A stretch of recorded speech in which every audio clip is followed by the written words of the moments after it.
Hey everybody, Thomas Murphy here again, and I just wanted to do a quick video on a DIY no-hang device that I've been using. Um, I'm sure a lot of people know what no-hanging is by now, and I'll do another video just kind of going over the protocol that I've been using, because for me that was a source of confusion in terms of how to actually use these things. And you can look online and you can see there's a bunch of companies that are making commercially made no-hang devices, but for me, when I was trying those out at my gym, I found that they're pretty big, and most of the reason that they're kind of big is that they have a lot of, for me anyway, unnecessary holds. So I don't do very much pocket training. I don't do very much of the kind of shallow pinch training that they allow, and so I wanted to try to make something that was kind of tailored for what I wanted to do.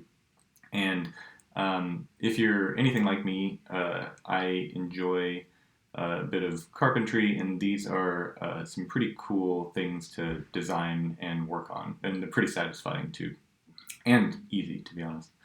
So anyway, I went through a few different iterations that I'll kind of show here and go over what worked and what didn't. So the first one was actually, I kind of thought of it more like a portable hangboard device. So I thought, maybe I have to travel for work. I can throw it in my suitcase and then take it to like the hotel gym and hang it on a pull-up bar or hook it up to a cable machine or whatever. And it worked pretty well for that. It was pretty simple for all of these. This is the same, where it's just a few pieces of nice Baltic birch plywood, glued, laminated together, and then with different slots cut out. So this one was, three pieces of Baltic birch put together, and then you can see it has a 23 millimeter slot, sort of like Beastmaker middle edge size, and like a 17 millimeter slot.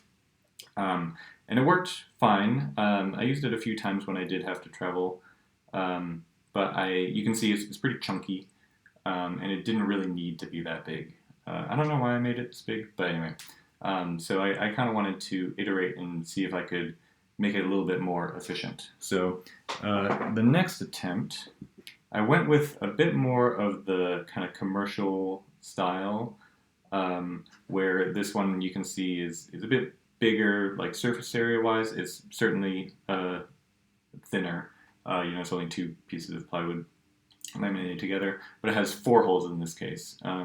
And this one worked really well. So you can see I went all the way from like a 6 mil edge to a 12 mil edge, and then up to 15 and 20 on the other side. And I wanted to try it because, again, I'm pretty new to no hanging, so I wanted to see what edges were useful.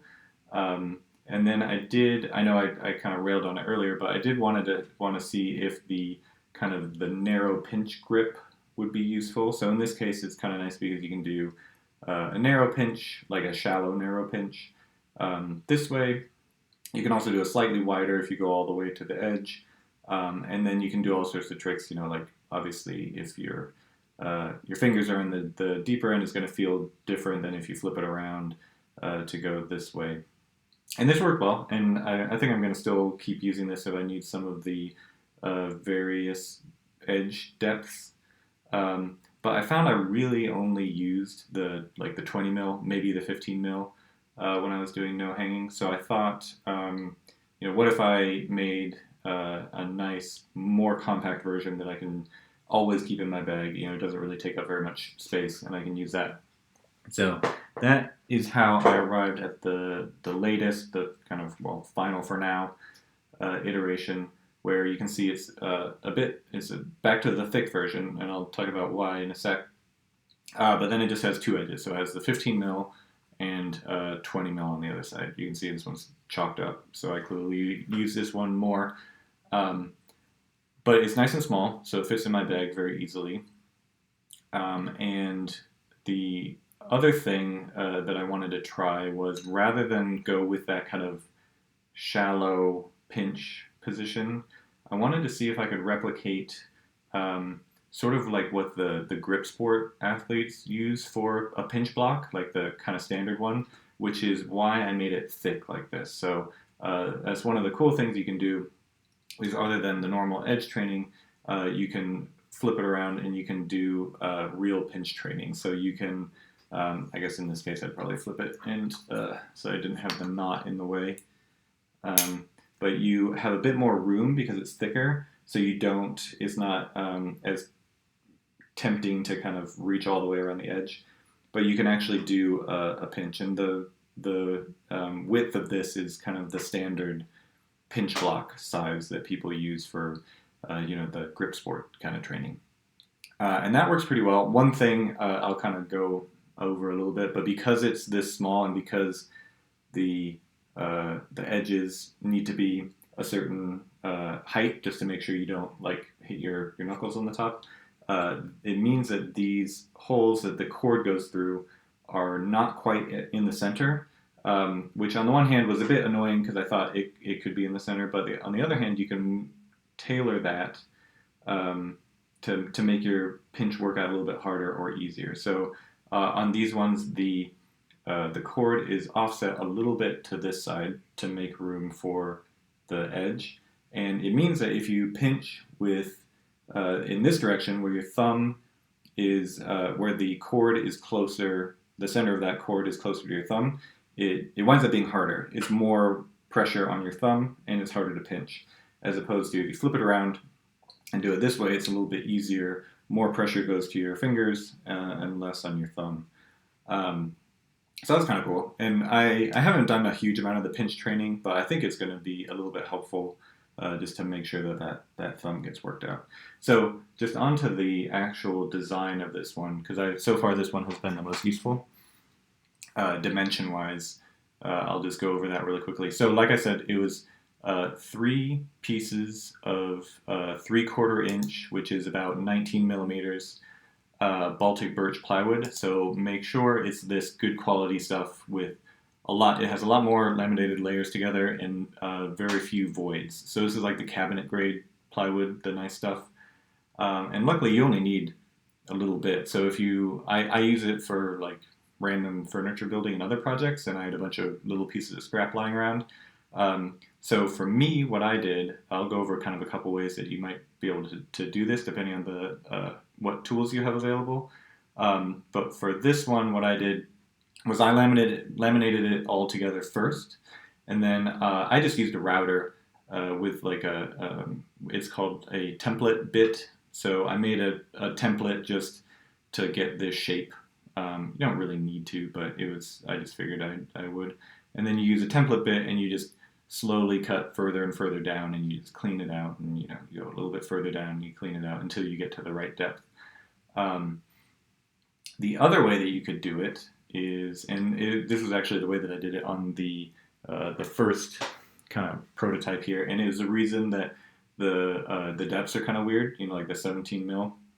So the other way you can do it is you could cut, which would be easier tool-wise.